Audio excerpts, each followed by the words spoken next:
మాట్లాడిన ప్రతి మాట మాలో కసిగా రగిలించింది. మీ మాటలు ప్రతి మాటకు జవాబు చెప్పే కార్యక్రమం తప్పకుండా జరుగుతుందనే విషయాన్ని కూడా నేను మనవి చేస్తున్నా.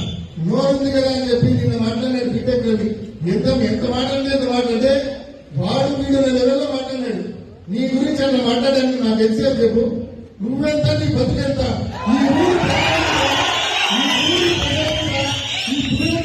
కన్న వేసి ముగ్గురు దొంగతనం చేసి బతికేవాడు నువ్వు. ఇసుక దొంగతనం చేసి బతికేవాడు నువ్వు జగన్మోహన్ రెడ్డి గారి గురించి నోటుకు వచ్చేట్టు మాట్లాడేవాడుగా. నోరు జాగ్రత్తగా పెట్టుకో, మర్యాదగా మాట్లాడు. నీ బతుకు గురించి మాట్లాడడం మొదలు పెడితే మేము అధికారంలో ఉన్నప్పుడు నువ్వు ఎమ్మెల్సీగా ఉన్నావు. అప్పటికే నువ్వు ఎమ్మెల్సీగా ఉండి ఢిల్లీకి వచ్చినావు, విజయసాయి రెడ్డి గారి ఇంటికి వచ్చినావు. ఏమైనా ఇంటికి వచ్చినావు నువ్వు చెప్పాలి అందరికీ. ఆయన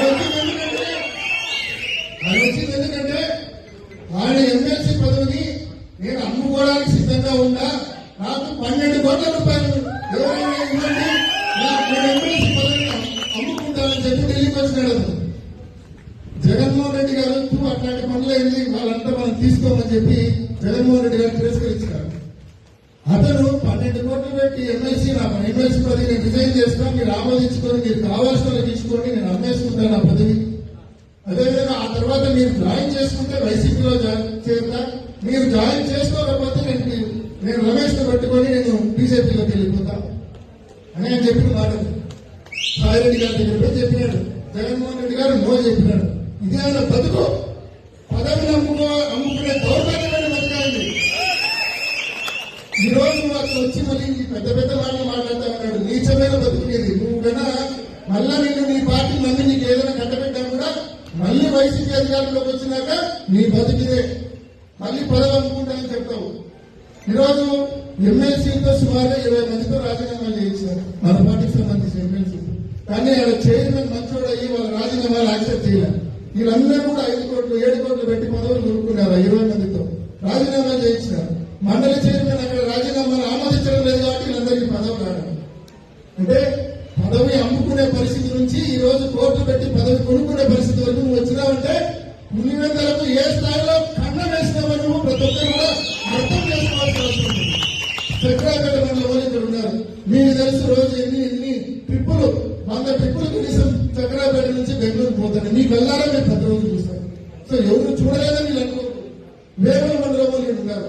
ఏ లెవెల్లో ముగ్గురు ఈ వేముల మండలాల నుంచి ఏ రకంగా ప్రతిరోజు రాత్రిపూట ఆ టిఫిన్స్ వెరైటీస్ లో నియమిత మైన్స్ లో రాత్రిపూట దిగి ఏ రకంగా దోపిడీ చేస్తున్నారో వేముల మండలం అంతా కూడా గమనిస్తా ఉన్నారు. సో ఎవరు చూడలేదని మీరు అనుకోవద్దు. ఆయన మాట్లాడాడు పెద్ద విశ్లేషకుడైనా. ఆయన ఏమంటాడు, మనమంట మన ప్రభుత్వంలో ఎవరిని బాధ పెట్టడం కాదు భయపెట్టాం కాబట్టి మనకు వల్ల ఓటేయాలంట. ఆయన మీ నీతి వాక్యాలు శుద్ధి వాక్యాలు బాధ పెట్టడము భయపెట్టడం కాదు. నువ్వు ప్రజల సొమ్మును దోపిడీ చేసి పారేస్తావు. నిన్ను నీ ప్రభుత్వాన్ని వదిలిపెట్టే సమస్య ఉండదని చెప్పి మనవి చేస్తూ తప్పకుండా ప్రజల చేత నీకు బుద్ధి చెప్పించే కార్యక్రమం కూడా తప్పకుండా ముందు రోజుల్లో జరుగుతుందని చెప్పి కూడా తప్పకుండా తెలియజేస్తూ ఇటువంటి వాళ్ళు మాట్లాడే మాటలకు దయచేసి కూడా ఎవరు కూడా నొప్పికి గురిగాలతో ఆయన మాటలు చూసినప్పుడు, అదేవిధంగా వేముల మండలం నాయకులు మాట్లాడిన మాటలు చూసినప్పుడు నాకు కూడా కొంచెం నొప్పి తగిలింది. దయచేసి కూడా ఈ నొప్పిని ఈ అవమానాన్ని ఓపిక భరిద్దాము. మన టైం తప్పకుండా వస్తుంది.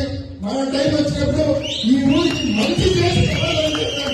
మనం ఎక్కడ మన టైం వచ్చినప్పుడు కక్షలు కార్మికులతో మనం కసితో ఇంకా మంచి చేసి మనం సమాధానం చెప్తాం. మన జవాబు మంచి పనులతోనే ఉండాలా, 10 మందిని ఆదుకునే విధంగానే ఉండాలా. సో మనం తప్పకుండా ఈ నొప్పి ఈ అవమానం ఈ భారం అంతా కూడా వెలుగులో పెట్టుకుందాం. తప్పకుండా పోరాడి వైఎస్ఆర్ కాంగ్రెస్ పార్టీని అధికారంలో తీసుకొచ్చి మళ్ళా పెద్ద ఎత్తున ఈ ఊరిని ఈ కార్యకర్తలు అభివృద్ధి చేసుకుని బలమైన సమాధానం తెలుగుదేశం పార్టీకి చెప్తామని కూడా మీ అందరికీ పేరుగా తెలియజేసుకుంటూ తప్పకుండా ఈ కార్యక్రమంలో coming back to the point పోతాం.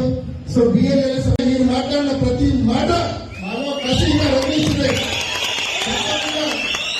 మీ మాటలు ప్రతి మాటకు జవాబు చెప్పే కార్యక్రమం తప్పకుండా జరుగుతుందనే విషయాన్ని కూడా నేను మనవి చేస్తున్నా.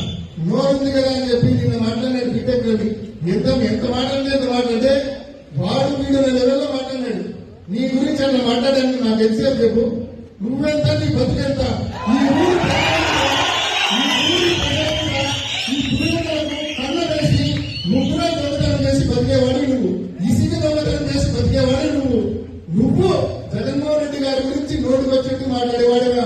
నోరు జాగ్రత్తగా పెట్టుకో, మర్యాదగా మాట్లాడు. నీ బతుకు గురించి మాట్లాడడం మొదలు పెడితే మేము అధికారంలో ఉన్నప్పుడు నువ్వు ఎమ్మెల్సీగా ఉన్నావు. అప్పటికే నువ్వు ఎమ్మెల్సీగా ఉండి ఢిల్లీకి వచ్చినావు, విజయసాయి రెడ్డి గారి ఇంటికి వచ్చినావు. ఏమైనా ఎందుకు వచ్చినావు నువ్వు చెప్పాలి అందరికీ. ఆయన వచ్చింది ఎందుకంటే ఆయన ఎమ్మెల్సీ పదవిని నేను అమ్ముకోవడానికి సిద్ధంగా ఉన్నా, నాకు 12 కోట్ల రూపాయలు ఎవరైనా ఇవ్వండి, నేను ఎమ్మెల్సీ పదవిని అమ్ముకుంటానని చెప్పి ఢిల్లీకి వచ్చినాడు. జగన్మోహన్ రెడ్డి గారు అట్లాంటి పనులు వెళ్ళి వాళ్ళంతా మనం తీసుకోమని చెప్పి జగన్మోహన్ రెడ్డి గారు తిరస్కరించారు. అతను 12 కోట్లు పెట్టి ఎమ్మెల్సీ పదవి నేను రిజైన్ చేస్తాను, మీరు ఆమోదించుకొని మీరు కావాల్సిన తీసుకోండి, నేను అమ్మేసుకుంటాను ఆ పదవి. అదేవిధంగా ఆ తర్వాత మీరు జాయిన్ చేసుకుంటే వైసీపీలో చేరుతా, మీరు జాయిన్ చేసుకోకపోతే నేను రమేష్ ను పెట్టుకొని నేను బీజేపీలోకి వెళ్ళిపోతా అని ఆయన చెప్పిన మాట. సాయిరెడ్డి గారి దగ్గర చెప్పినాడు, జగన్మోహన్ రెడ్డి గారు నో చెప్పినాడు. ఇదే ఆయన బతుకు, పదవిని అమ్ముకునే దౌర్భాగ్యమైన బతకాలి.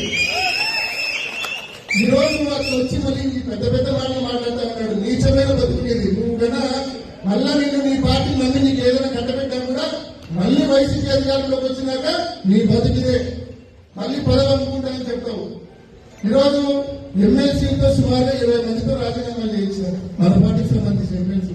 కానీ ఆయన చైర్మన్ మంచోడు అయ్యి వాళ్ళ రాజీనామాలు యాక్సెప్ట్ చేయలేదు. వీళ్ళందరూ కూడా 5 కోట్లు 7 కోట్లు పెట్టి పదవులు కొనుక్కున్నారు. 20 మందితో రాజీనామాలు చేయించినారు. మండలి చైర్మన్ అక్కడ రాజీనామాలు ఆమోదించడం లేదు కాబట్టి వీళ్ళందరికీ పదవులు రావడం. అంటే పదవి అమ్ముకునే పరిస్థితి నుంచి ఈ రోజు కోర్టు పెట్టి పదవి కొనుక్కునే పరిస్థితి వరకు నువ్వు వచ్చినావంటే పులివెందులకు ఏ స్థాయిలో కన్నం వేసినావో నువ్వు ప్రతి ఒక్కరు కూడా అర్థం చేసుకోవాల్సిన అవసరం ఉంది. చక్రాపేట మండలంలో ఇక్కడ ఉన్నారు, మీకు తెలుసు రోజు ఎన్ని ట్రిప్పులు 100 ట్రిప్పులు కనీసం చక్రాపేట నుంచి బెంగళూరు పోతాను. మీకు వెళ్ళాలని మీరు 10 రోజులు చూస్తారు. సో ఎవరు చూడలేదని వీళ్ళు అనుకోరు. వేముల మండలంలో నేను ఉన్నారు. ఏ లెవెల్లో ముగ్గురు ఈ వేముల మండలాల నుంచి ఏ రకంగా ప్రతిరోజు రాత్రిపూట ఆ టిఫిన్స్ వెరైటీస్ లో నియమిత మెయిన్స్ లో రాత్రిపూట దిగి ఏ రకంగా దోపిడీ చేస్తుంటారో వేముల మండలం వాళ్ళంతా కూడా గమనిస్తా ఉన్నారు. సో ఎవరు చూడలేదని మీరు అనుకోవద్దు. ఆయన మాట్లాడాడు పెద్ద విశ్లేషకుడైనా. ఆయన ఏమంటాడు, మనమంట మన ప్రభుత్వంలో ఎవరిని బాధ పెట్టడం కాదు భయపెట్టాం కాబట్టి మనకు వల్ల ఓటేయాలంట. ఆయన మీ నీతి వాక్యాలు శుద్ధి వాక్యాలు బాధ పెట్టడము భయపెట్టడం కాదు.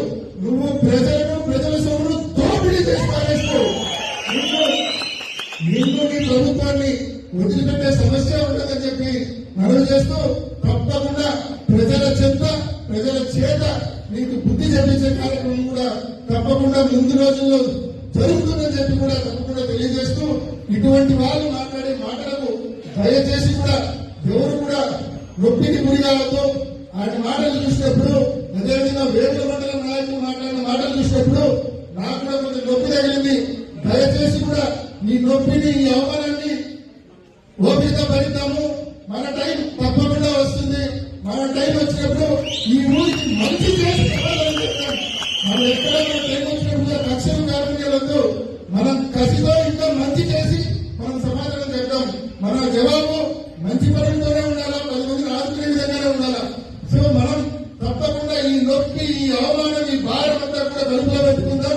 తప్పకుండా పోరాడి వైఎస్ఆర్ కాంగ్రెస్ పార్టీని అధికారంలో తీసుకొచ్చి మళ్ళా పెద్ద ఎత్తున ఈ ఊరిని ఈ కార్యకర్తలను అభివృద్ధి చేసుకుని బలమైన సమాచారం తెలుగుదేశం పార్టీకి చెప్తామని కూడా మీ అందరికీ పేరుగా తెలియజేసుకుంటూ తప్పకుండా ఈ కార్యక్రమంలో coming back to the point వెళ్తాం. So BLS